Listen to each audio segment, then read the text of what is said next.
Act as my husband, please, she begged a stranger, never guessing he was a secret billionaire. Hello everyone. Before we begin today's video, I really need your help. We have noticed that the channel is losing traction, and subscribing is one of the best ways you can support us. It is quick, it is free, and it allows us to keep bringing you more stories like this. Your support truly means everything. Let us keep this channel growing together. Where are you watching from? Drop your city or country in the comments below so we can see how far this story travels. Thank you so much for being here. Now let us get back to our main character. She only wanted one normal blind date in a world that kept reminding her she was poor. She sat at the wrong table, and the man she chose by mistake was a secret billionaire who would change everything. The soft hum of conversation fills the restaurant, a low river of laughter and clinking silverware. Warm golden light hangs above each table, turning every plate into a tiny piece of art. Outside the tall windows, New York traffic crawls past in streaks of red and white. Riley Hart stands just outside the glass, breath fogging the pane. In her reflection, she sees it all at once. The navy dress she bought secondhand and hemmed herself, the tiny snag near the zipper, the scuffed black heels she has worn to too many double shifts. Her fingers tremble on the strap of her thrift store purse. She inhales slowly, like she is about to dive underwater. You promised me she whispers to herself. One blind date. You can do this. Riley pushes the door open. Warmth, music, and the smell of butter and garlic wrap around her. A hostess smiles professionally. Riley's heart is pounding too loud to answer with more than a nod. Table number 8. She murmurs, glancing at the text on her cracked phone. Table 8. Table 8. She moves between white tablecloths and polished wine glasses, whispering the number like a lucky charm. Table 4. Table 6. Her pulse climbs into her throat. Near the back, under a soft pendant light, a man sits alone at a two-top. Dark hair, tailored charcoal jacket, sleeves rolled just enough to show strong forearms. He is looking down at his phone, jaw set in quiet focus. The little metal number on the edge of the table catches the light. 8. Riley swallows. Her palms are damp. She smooths her dress once, twice, then steps forward before she can talk herself out of it. Hi, she says, her voice a half octave too bright.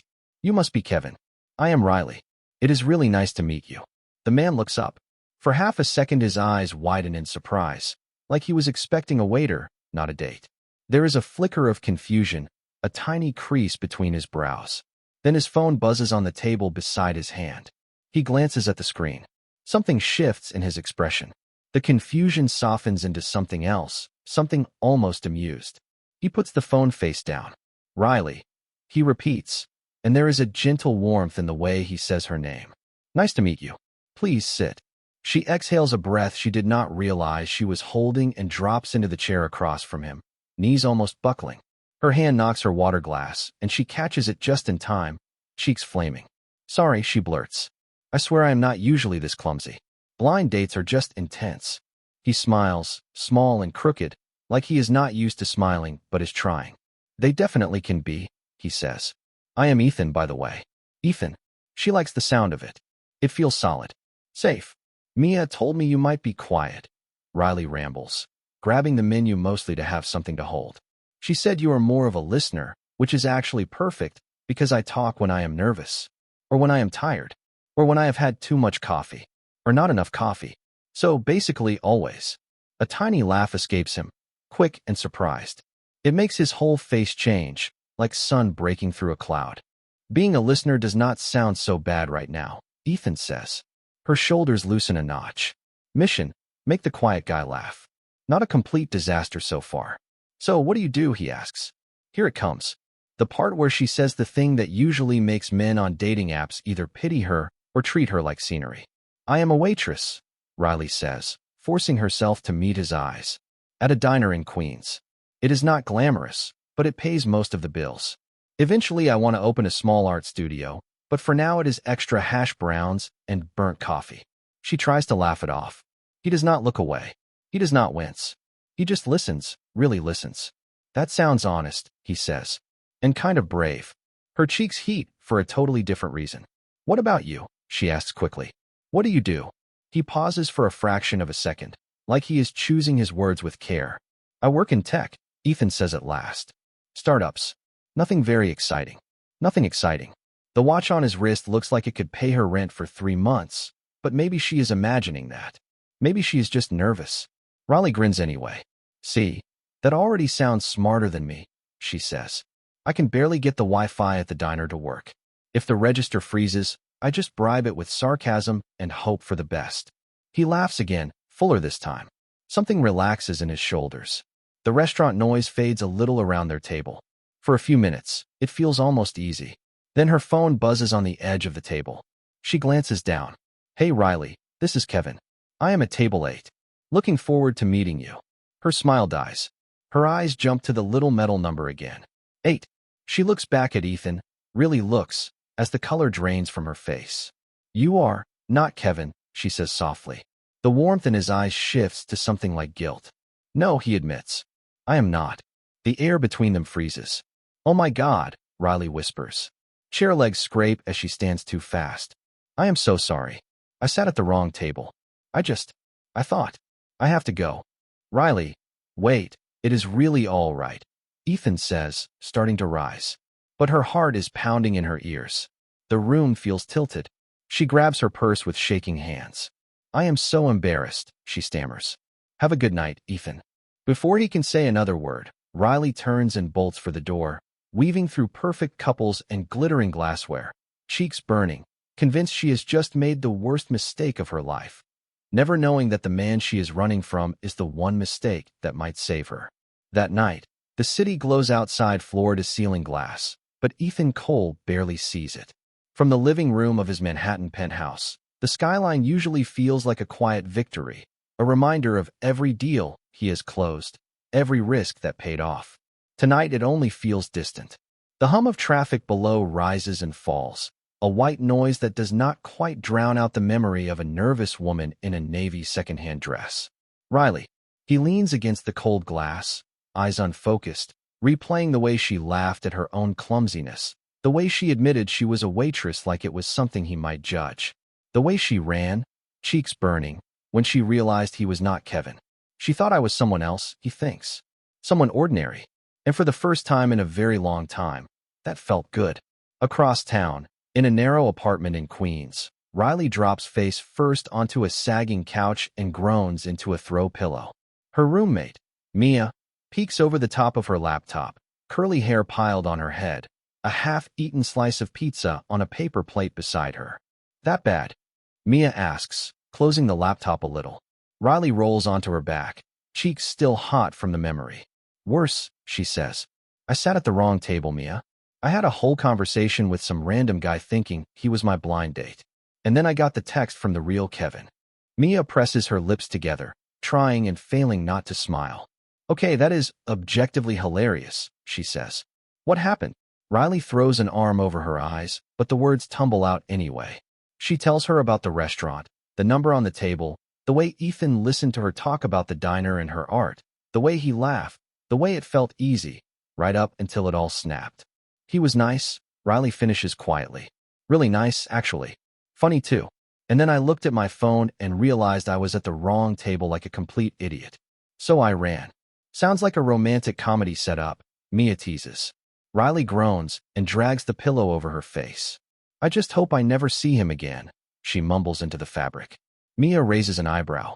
Are you sure about that? You said he was nice. He was, Riley admits, lowering the pillow just enough to stare at the ceiling. But it does not matter. I made a fool of myself. That is what he will remember. Mia shrugs. People make mistakes.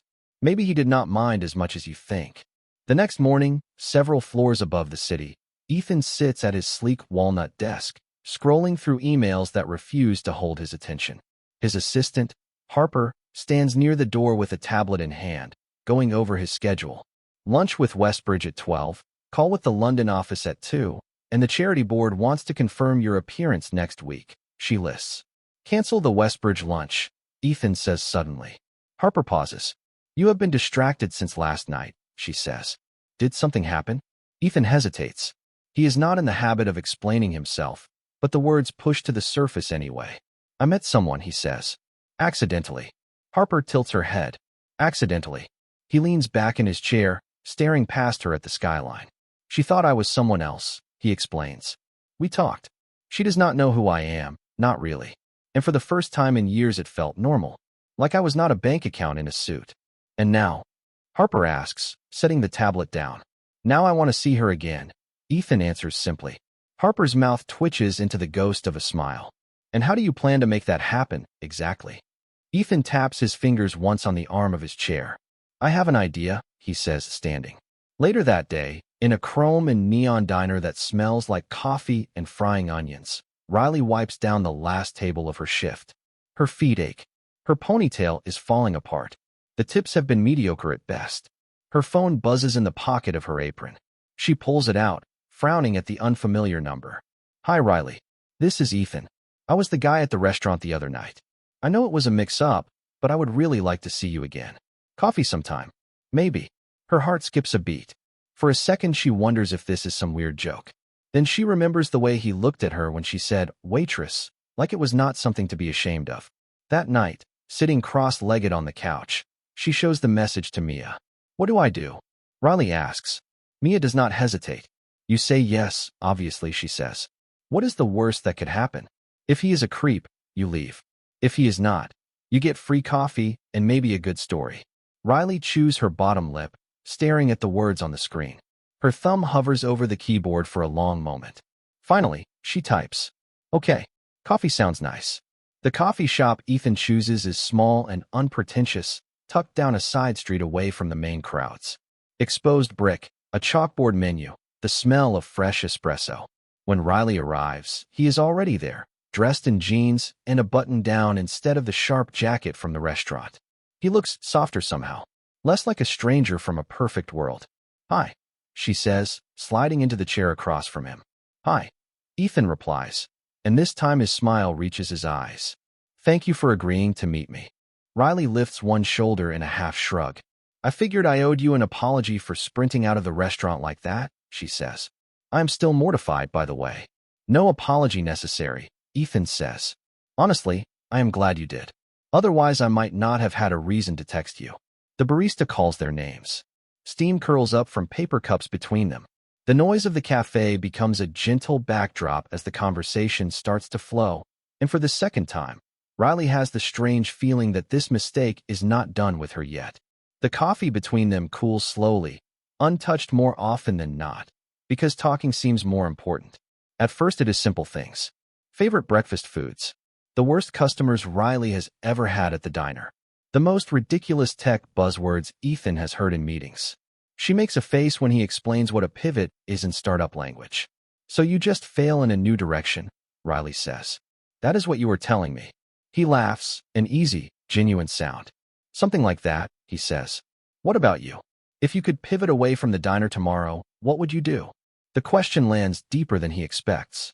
Riley looks down at the swirl of foam in her cup, fingers tracing the cardboard sleeve. I would paint, she says finally. Full time. I would open a little studio somewhere, not fancy, just a space with good light and cheap rent. I would teach kids from the neighborhood, or adults who forgot they loved making things. She shrugs, eyes distant for a moment. I know it sounds unrealistic. Rent in this city is a joke, and I can barely keep up as it is. But when I am drawing, it feels like my brain can breathe. Ethan watches her as she speaks. Something inside his chest tightens in a way he cannot quite name. He is used to hearing people talk about projections and market share, not about breathing. Can I see? He asks. She blinks. See what? Your art, he says. You talk about it like it is a person. I want to meet it. Color creeps into her cheeks. I keep a sketchbook on me most of the time, she admits. Habit, just in case a moment feels important. She reaches into her tote bag and pulls out a worn spiral-bound sketchbook. The edges are frayed. There is a coffee stain on the back cover. She lays it between them on the table as if she is laying down something fragile. Just promise you will not laugh, she says. I will not laugh, Ethan says quietly. She flips it open. The pages are full. People on the subway, a woman asleep against a fogged window, a little boy holding a balloon that is half out of frame. The neon glow of a bodega at midnight. A row of coffee cups on a counter. A waitress in a paper hat from behind, shoulders slumped at the end of a shift that was clearly too long. Each line is alive. Quick, sure, affectionate. These are incredible. Ethan says, genuine awe in his voice. You see people. Riley lets out a breath she did not realize she was holding.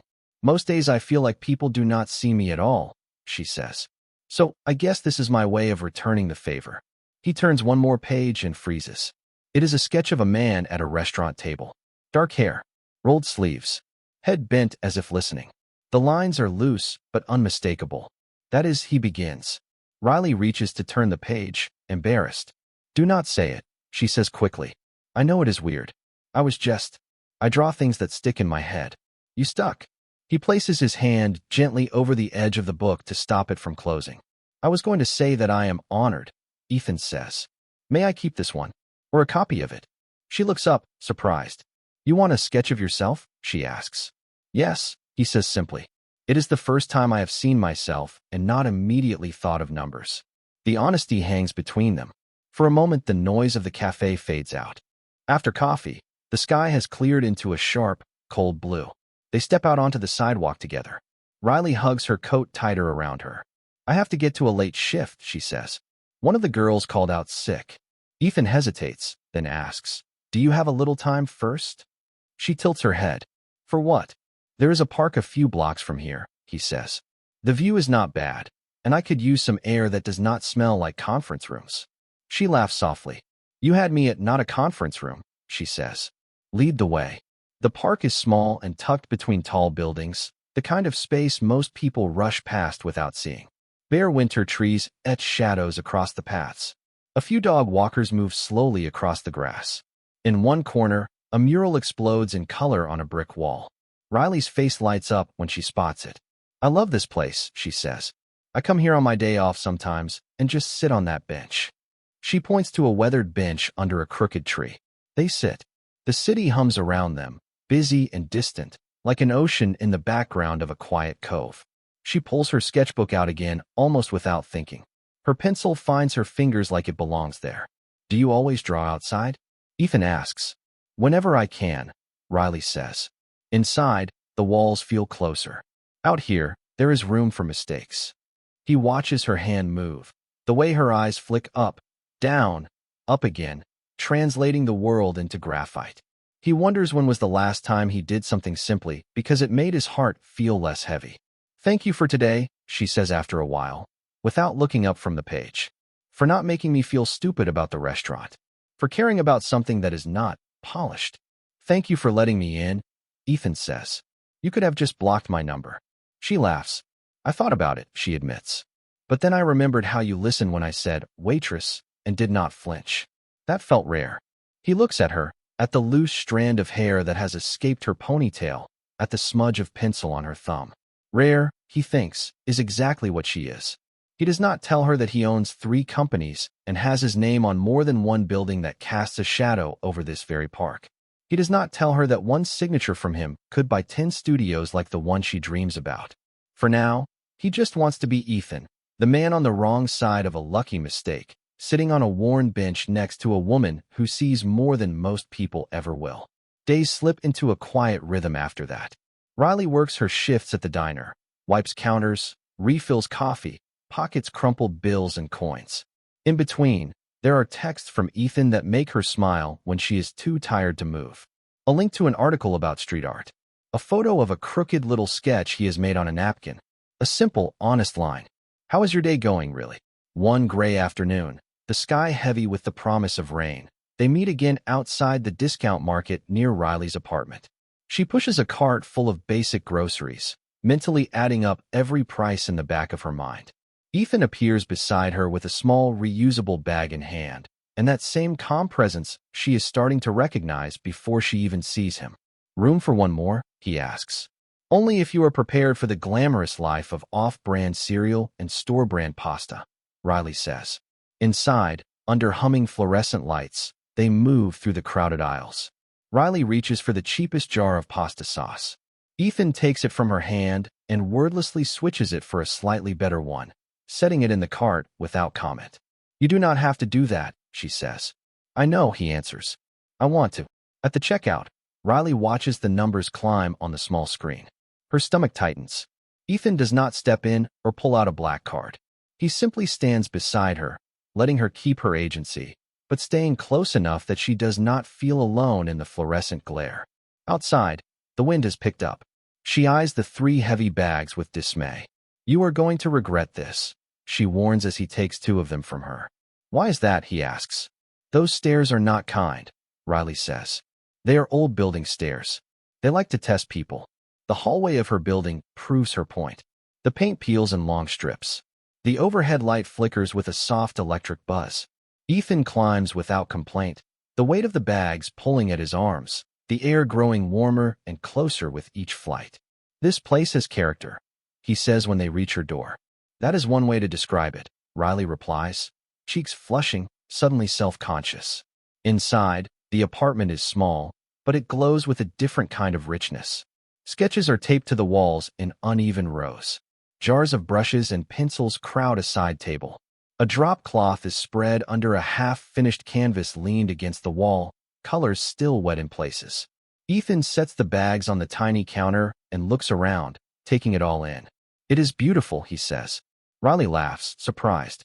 "It is a mess," she corrects. "But it is my mess." As they unpack groceries, she talks without meaning to. About her mother, who used to come home from double shifts and still sit at the kitchen table to ask about every drawing. About how the medical bills came like waves, one after another, until their savings vanished. About working 2 jobs and still feeling like she is running in place. "It is tough sometimes," Riley admits, lining up cans in the cabinet. "But she is still here. She still asks about my art. That feels like something I cannot give up on." Ethan listens, shoulders heavy with a guilt she cannot see. He walks past her tiny table to a patch of wall where a cluster of smaller sketches hangs. A waitress rubbing her eyes. A pair of hands counting tip money. A view of the diner's neon sign from the sidewalk in the rain. "You turned all of this into something beautiful," he says softly. She shrugs, suddenly shy. "I draw what hurts," she says. "It makes it hurt less." A week later, on an evening when the city feels almost gentle, Riley texts him first. "There is a gallery opening tonight. Small place in the Lower East Side. Do you want to go?" His answer is almost immediate. "I would like that. Tell me where to meet you."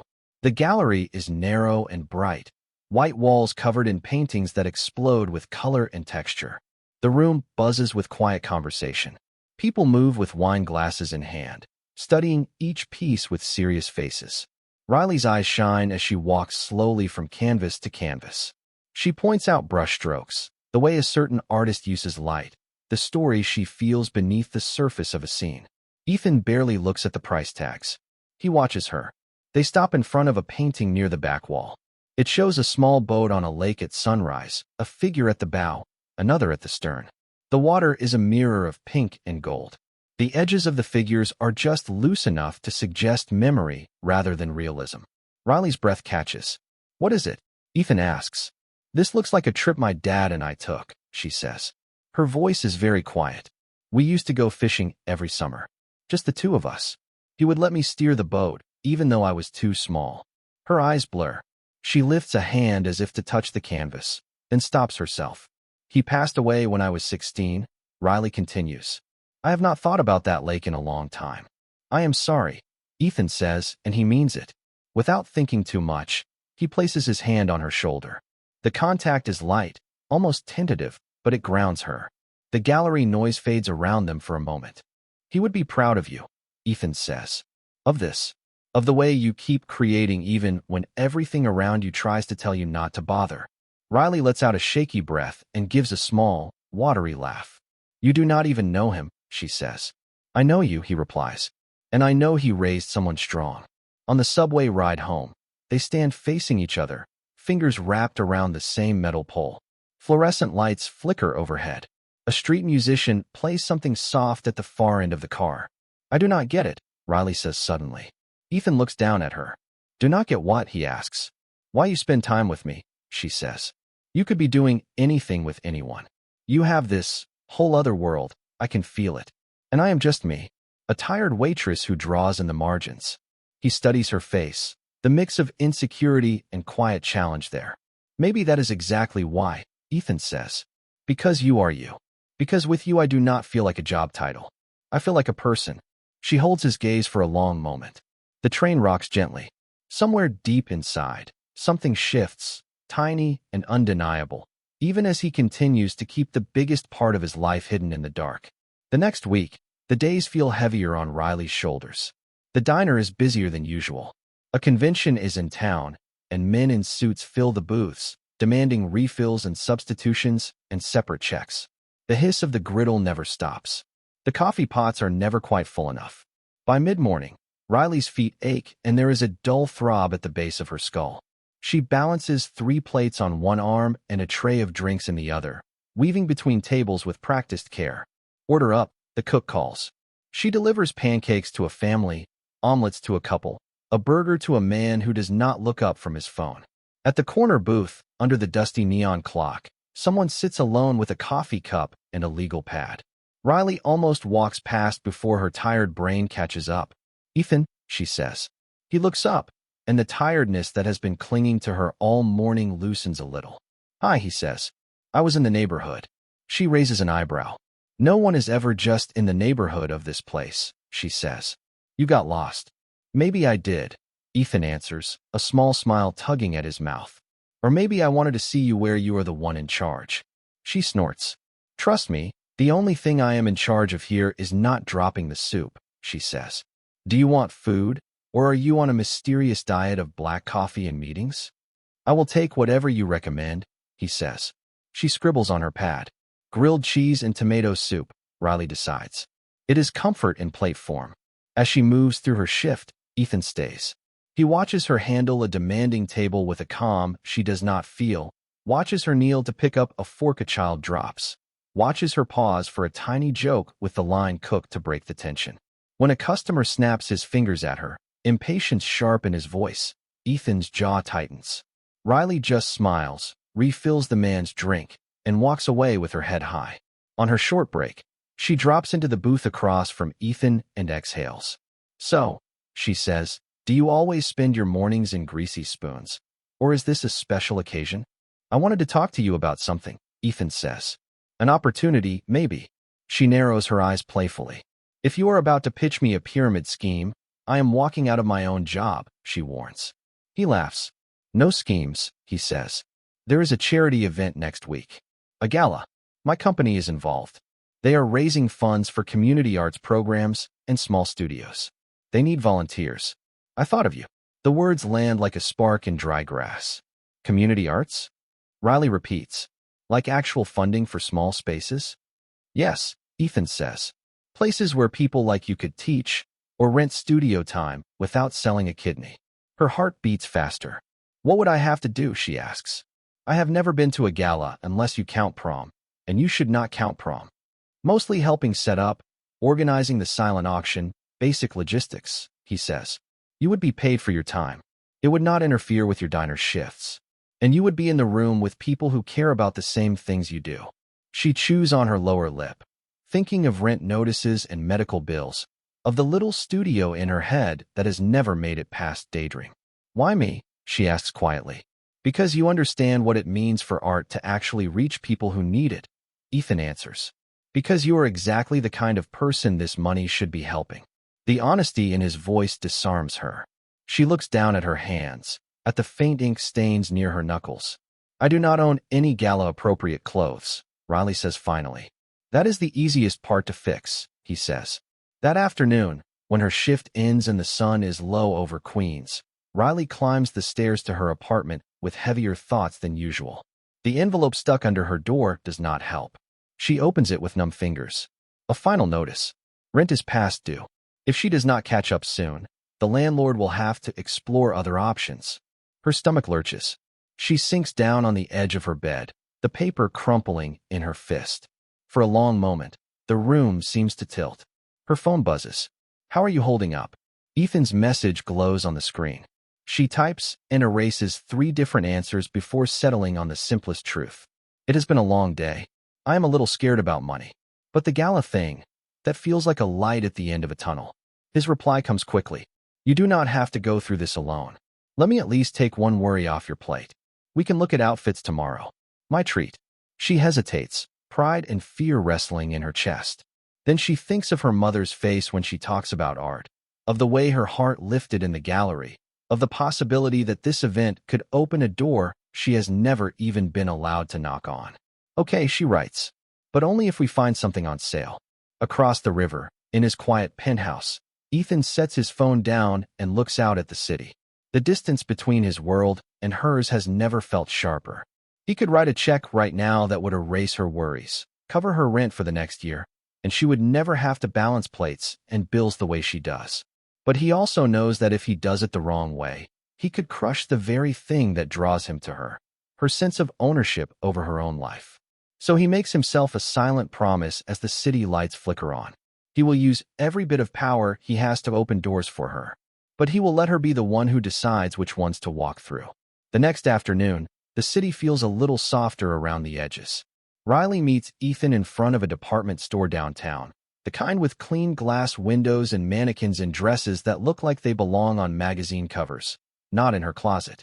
I really do not have to do this, she says, tugging at the sleeve of her old jacket. I can find something at a thrift store. That is what we are doing, Ethan says lightly. Modern thrift, also known as the sale racks.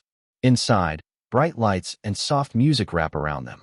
Racks of dresses line the floor, each one tagged with prices that make Riley's stomach flip. She drifts automatically toward the clearance section. Ethan follows without comment. She pulls out a black dress first, then a deep green one. Both are simple, nothing like the glittering gowns near the front. What do you think? She asks, holding them up. I think you should try them on, he says. And I think you should pick the one that makes you feel like you belong in any room you walk into. The fitting room mirror is harsh. Riley studies herself in the green dress, smoothing the fabric over her hips. The color makes her eyes look brighter, and the neckline is elegant without trying too hard. She steps out, suddenly shy. Ethan looks up from his phone and goes very still. What? She asks, fidgeting with the hem. Is it too much? Not enough? Weird. You look... He stops, searches for the right word. You look like yourself. Just turned up a little. A slow smile spreads across her face in spite of herself. Green it is, then, she says. At the register, Riley reaches for her worn wallet, but Ethan gently lays his card down first. Ethan, she starts, we said on sale. We did not say you had to pay. We did say I was treating, he reminds her. Let me keep one promise today. She hesitates, pride poking at the edges of her gratitude, then nods. Thank you, she says quietly. The night of the gala arrives faster than she expects. In their small apartment, Riley stands in front of the bathroom mirror, the green dress hanging from her shoulders, her hair swept back with more care than she has given it in a long time. Mia helps with the zipper, humming under her breath. Turn around, Mia orders. Riley spins, the skirt whispering around her legs. Okay, that is it, Mia says. They're going to have to create a new tax bracket just for how good you look. Riley laughs, nerves fluttering in her chest. Do not jinx it, she says. This is still me. I still have exactly $23 in my bank account. Mia squeezes her shoulders. Money does not get to decide who belongs in a room, she says. You do. A car horn bleats softly from the street below. Riley's heart jumps. She grabs her small thrift store clutch and takes the stairs carefully in her heels. Outside, a sleek black sedan idles at the curb. Ethan stands beside it in a dark suit and tie, and for a moment Riley forgets how to breathe. He looks different like this. More like the man she had first seen in the restaurant. More like the world she has always watched from the outside. You clean up well, she says, trying to sound casual. So do you, he says. You look incredible, Riley. The driver steps out to open the back door. Riley's eyes widen a little. This is not a rideshare, she says. It is a company car, Ethan answers. They send it for bigger events. It is nothing dramatic, I promise. She nods slowly, sliding into the passenger seat, the leather cool beneath her. The city lights streak by the windows as they drive, her stomach a knot of excitement and fear. The hotel where the gala is being held towers over the sidewalk, all marble and glass and gleaming brass. Inside, crystal chandeliers drip from the ceiling. Guests in gowns and tuxedos move through the lobby like a slow river. Riley pauses just inside the doors, fingers tightening on her clutch. I do not belong here, she whispers. Ethan steps closer, his voice low near her ear. You absolutely do, he says. You are not here because of who you know or how much money you have. You are here because of what you care about. That matters more than anything in this room. A staff member with a clipboard approaches. Names? She asks. Riley Hart. Riley says quickly. Volunteer. The woman scans her list and smiles. Yes, you are on the volunteer roster, she says, handing Riley a badge and a lanyard. Thank you for being here tonight. Her eyes flick to Ethan, recognition flashing across her face, but she says nothing. Ethan gives a polite nod, his expression calm. Riley fumbles with the badge, clipping it to the neckline of her dress. There, Ethan says. Official. They walk together toward the ballroom doors. Inside, Riley can glimpse round tables covered in white cloth, tall centerpieces, a small stage at the far end with a microphone, and a banner that reads, Art for All, building creative spaces in every neighborhood. Her heart swells at the sight of those words. This is real, she says. This is actually happening. It is, Ethan replies softly. And you are part of it. She is whisked away for a while to help arrange silent auction items, to straighten place cards, to make sure art pieces for bidding have the right descriptions. Every so often, she catches sight of Ethan across the room, speaking with someone in a suit, listening with that same steady focus he gives her. When the last candle is lit and the last guest is seated, Riley slips into a spot near the back of the ballroom, her badge still around her neck. She feels tired and alive and a little out of place, all at once. The lights dim slightly. The host walks onto the stage, microphone in hand.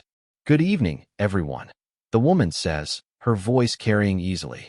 Thank you for joining us for a night that we hope will change the way this city looks at art and access forever.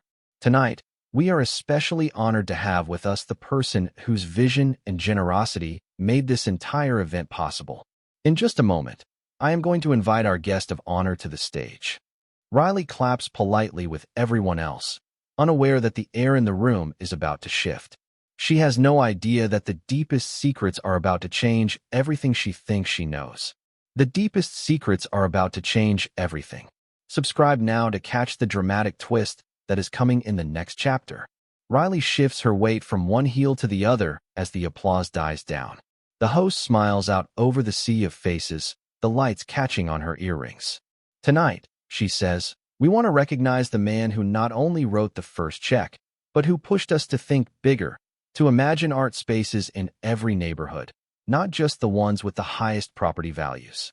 Please join me in welcoming our guest of honor, the founder of Cole Innovations and the driving force behind this initiative, Ethan Cole. For a heartbeat, the name is just sound.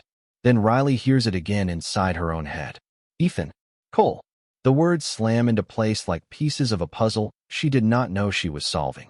The room erupts into applause. Near the front, a man in a dark suit rises from his chair. He moves toward the stage with an ease that says he has done this before, many times.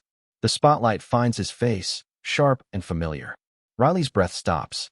It is him. Ethan walks up the short set of stairs, shakes the host's hand, and turns to the microphone. Cameras flash. Someone whistles. People around Riley are already leaning in, whispering numbers and words she catches in fragments. Billionaire. Genius. Youngest ever. Her fingers go numb around the strap of her clutch. On stage, Ethan speaks in a voice that she recognizes from quiet coffee shops and small parks. But now it carries through the ballroom without effort. Thank you, he says. Art saved me long before money ever did. When I was a kid, I spent hours in the public library sketching blueprints in the margins of books. I know what it means to have imagination, but no access. Tonight is about changing that for as many people as we can. The words are beautiful. They sound right. They sound like him. But underneath every sentence, all Riley can hear is the lie of omission. All the times he said, I work in tech, like it was nothing. All the evenings he let her talk about overdue rent and medical bills while his name quietly sat on the check that paid for the candles on these tables. Applause swells again. People stand. Ethan steps down from the stage. Riley's stomach twists. She turns away before he can spot her, pushing through the crowd, eyes stinging. The ballroom feels too bright, too crowded, too rich. She makes it into a side hallway that smells faintly of cleaning solution and hotel carpet, her heart pounding in her ears. Riley. His voice follows her a moment later, softer now, without the microphone but just as unmistakable. She stops but does not turn. Riley, please, Ethan says. She faces him slowly. Up close, he looks exactly the same and completely different. This is Ethan in his full context, in the world that belongs to him. The suit fits him like it was made to. The lanyard around her neck suddenly feels like a costume. So, she says, her voice painfully steady. Ethan Cole, founder, guest of honor, secret billionaire. That would have been a really interesting fact to mention at some point. He flinches at the word secret. I was going to tell you, he says. I just wanted you to know me before you knew this. You mean before I knew the part that explains everything? She asks. The car, the way people look at you, the fact that an entire event exists because you signed your name on a check? It is not like that, he says quickly. I am still the person you had coffee with. The person who sat on that bench in the park. That was real. Her laugh is short and sharp. Was it? Riley asks. Because I told you everything. About my mother's hospital bills, about almost getting kicked out of my apartment. I let you see all the parts of me that feel small and scared, and you let me think you were just Ethan, some guy who gets lost near my diner. I did not want money to be the first thing between us, he says. I am tired of people seeing that before they see me. And did it ever occur to you that by hiding it, you took away my choice? She says, anger rising through the hurt now. You decided what I could handle. You decided what I deserved to know. He opens his mouth, closes it again. For once, he has no polished answer. I am sorry, Ethan says finally. I handled it badly. I should have trusted you with the truth sooner. Riley shakes her head, tears threatening to spill. This is not about sooner, she says. It is about the fact that you stood next to me while I worried about buying pasta sauce and paying rent, and you went home to a penthouse with your name on buildings. You had 1,000 chances to say, Riley, there is something you should know. You chose not to. That tells me exactly how much you trust me. Silence stretches between them, heavy and cold. I did not want to scare you away, he says at last, voice low. You lost me anyway, she replies. She takes off her volunteer badge and presses it into his hand. Congratulations on the gala, Mr. Cole, she says. It is everything you wanted. Then she turns and walks down the long hotel corridor, each step echoing, leaving him standing there with a piece of plastic in his palm and the sudden, terrifying understanding that this is the one mistake money cannot fix. The next few days move strangely, as if the city has put cotton in Riley's ears. She goes to the diner. She smiles at customers. She refills coffee and wipes down tables. On the outside, nothing has changed. Inside, everything rattles. Every time she passes a television in the corner or someone mentions Cole Innovations, her stomach clenches. Ethan Cole. Her Ethan. Not her anything. Mia finds her at the kitchen table one night, staring at a blank page in her sketchbook. The pencil in her hand has not moved in half an hour. You going to keep glaring at the paper until it draws itself? Mia asks gently. Riley lets out a slow breath. I feel stupid, she says. I fell for a man who owns half the skyline and somehow had no idea. How is that even possible? Mia sits down across from her. You did not fall for a balance sheet, she says. You fell for the guy who carried your groceries up 3 flights of stairs and listened when you talked about your dad. That part was real, even if the rest was messy. Real lies still hurt, Riley says quietly. Across the river, in his penthouse that suddenly feels too large, Ethan walks from window to window like the view might give him answers. Harper watches him from the doorway to his office, arms folded around a tablet. Do you want to talk about it? She asks. He gives a humorless half-laugh. I lied to someone who trusted me, he says. I justified it in 100 ways that all sound empty now. She walked away. I deserve that. Harper nods once. So what now, she asks. He looks at the sketch Riley gave him, now framed on his desk. The loose lines of his own face, the way she saw him when she thought he was just a stranger at the wrong table. She told me I took away her choice, he says. If I do anything now, it cannot be about control. It has to be about giving something back that was always hers. A week later, Riley comes home from a long shift to find an envelope slid under her door. There is no name on the front, just her address, written in neat, unfamiliar handwriting. Inside is a simple card, a small gallery address in the Lower East Side, a date, a time, and one line in black ink. Your art deserves to be seen. Please come. No tricks, no speeches, just truth. There is no signature, but her heart knows who it is anyway. Mia reads over her shoulder. You do not have to go, Mia says. You know that, right? I know, Riley says. She stares at the card for a long moment, then places it on the table next to her keys. I also know that if someone told me there was a room full of unknown artists getting a chance to show their work and I stayed home, I would regret it for the rest of my life. The gallery is on a narrow street, its windows fogged slightly from the warmth inside. When Riley arrives, her palms are damp and her heartbeat is loud in her ears. She almost turns back. Then she sees the sign on the door, The Art of Riley Hart.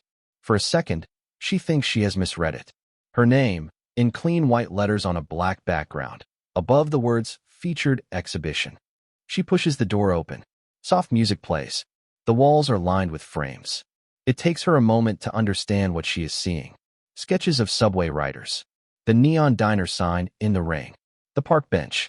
The view from her apartment window. The waitress rubbing her eyes at the counter. All hers. Her throat tightens. She walks slowly, fingers trembling, recognizing every page. Some are pieces from old sketchbooks she thought had been lost. Others are ones she had torn out and given away. Near the center of the room, on a small stand, sits her current sketchbook, open to a drawing of a man at a restaurant table, head tilted as if listening carefully. Ethan.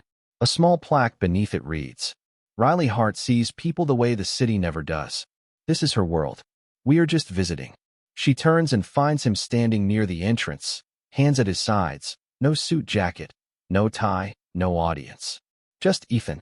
If you want me to leave, I will, he says quietly. I will shut it all down.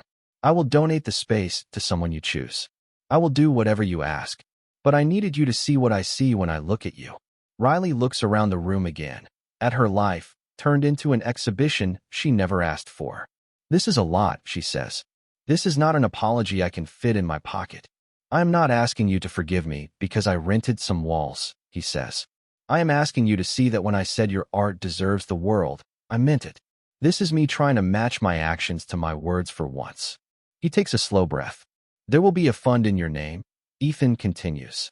For community studios. For supplies. For kids who cannot afford classes. You will decide how it is used. Not me. I will be a donor, nothing more. If you never speak to me again after tonight, it will still happen. Riley feels the floor tilt again, but this time it is not from shock. It is from the weight of possibility. You built all of this, she says. For me. I built it because of you, he corrects softly. Because you reminded me what all of this was supposed to be for. She studies his face, searching for the polished distance he wears in boardrooms. You do not get to buy me, Ethan, she says finally. Not with money, not with galleries, not with good intentions. I know, he answers. I am not trying to buy you. I am trying to prove that I hear you, that I am willing to stand behind you, not in front of you. For the first time since the gala, she lets herself really look at him, at the exhaustion around his eyes, at the hope he is clearly trying to smother because he knows he has no right to it. Then here is the truth, Riley says. I do not trust you yet, but I do not hate you. And I cannot stand in a room full of my own dreams made real and pretend that does not mean something. She exhales. So maybe, she says slowly, we start over. No secrets. No half-truths. Just two people who made a mess and are going to decide, day by day, if it is worth cleaning up. Ethan's shoulders drop with a relief he does not quite let turn into a smile. That is more than I deserve, he says. But I will take it. And I will work every day to make sure you never regret giving me that chance. Months pass, but the little gallery on the Lower East Side does not fade like a passing event. It becomes a heartbeat. On Saturday mornings, kids from the neighborhood crowd around long tables, fingers stained with paint and charcoal. Older women who once said they were not creative now come every week to sketch the view from the window. There is a bulletin board near the door with flyers for free classes, all stamped with small letters at the bottom. Funded by the Riley Hart Community Arts Initiative. Riley still wears her diner name tag part-time, because life is slow to change and rent is still due. But now there is something else waiting for her at the end of every shift. A place that feels like the studio she used to talk about in whispers. She teaches basic drawing on Tuesday nights. She refills coffee from a battered thermos and leans over shoulders, encouraging shaky lines. On the wall behind her hangs a framed print of the first sketch she ever made of Ethan, the one from the wrong table. He comes by often, but not to take over. He stacks chairs. He fixes a broken light. He sits in the back with a sketchbook of his own, lines awkward and clumsy, and lets himself be a beginner at something for the first time in years. One evening, after the last student leaves and the room is quiet, Riley flips off most of the lights. Only the track lamps over the frames stay on, casting soft halos on the art. "What do you think?" she asks, looking around. "Does it still feel like mine?" Ethan stands beside her, hands in his pockets. "It has always been yours," he says. "I am just grateful you let me be part of it." She smiles, small but real. Trust has been rebuilding between them like a careful sketch, line by line. Some days it feels almost finished. Some days it still feels fragile. But it is theirs, and it is honest. He takes a slow breath, as if steadying himself. "There is one more piece," Ethan says. "Something I have wanted to ask you, but I needed to be sure I was asking for the right reasons." She turns toward him. "What piece?" she asks. Instead of answering with words, he walks to the center of the gallery. On a small pedestal sits a new frame that was not there yesterday. Inside is the sketch of Riley from their first coffee together, head bent over her cup, eyes lit with some private joke. Beneath it, on the plaque, are the words, "The best mistake I ever made." He kneels there, in the middle of the room filled with her life, and takes a small box from his pocket. When he opens it, the ring is simple and elegant, a thin band with a stone that catches the light without shouting. "Riley Hart," Ethan says, voice steady but thick with feeling. "You sat at the wrong table and changed everything I thought I knew about love, about money, about what matters. I cannot promise you perfection. I cannot promise you that I will never mess up again. But I can promise you that there will never be another secret between us, and that every choice I make will be with you, not above you." He looks up at her, eyes unguarded. "Will you marry me?" he asks. "Not because of what I have, but because of who we keep helping each other become." For a heartbeat, she sees both lives at once. The girl in second-hand heels, cheeks burning as she fled a restaurant. The woman standing in her own gallery, surrounded by people whose lives have widened because she kept drawing, kept hoping. She steps closer. "Yes," Riley says softly, "but one condition." He almost laughs. "Name it," he says. "From now on," she says, taking his hand, "every decision is made at the same table. No more wrong ones." He smiles then, a full, unguarded smile, and slips the ring onto her finger. It shines, but not as brightly as the way she looks at him. Later, at a small wedding in the same park where she once drew him on a bench, there are no elaborate centerpieces, no endless guest list. Just a handful of people who matter, mismatched chairs, and the skyline in the distance. Her mother cries. Mia makes a speech that has everyone laughing. Harper records the whole thing on her phone, eyes suspiciously bright. When the officiant pronounces them husband and wife, Ethan squeezes Riley's hands and whispers, just for her, "Best mistake we ever made." She laughs through her tears. "Best choice we ever made," she corrects. They walk forward together, past the sketchbook that now sits on a small table like a guest book of their beginning, into a future that is still uncertain and imperfect, but shared. In the end, it is not the penthouse or the fund or the gallery that matter most. It is the simple, stubborn decision to choose honesty over comfort, courage over fear, and love over every difference that tried to divide them.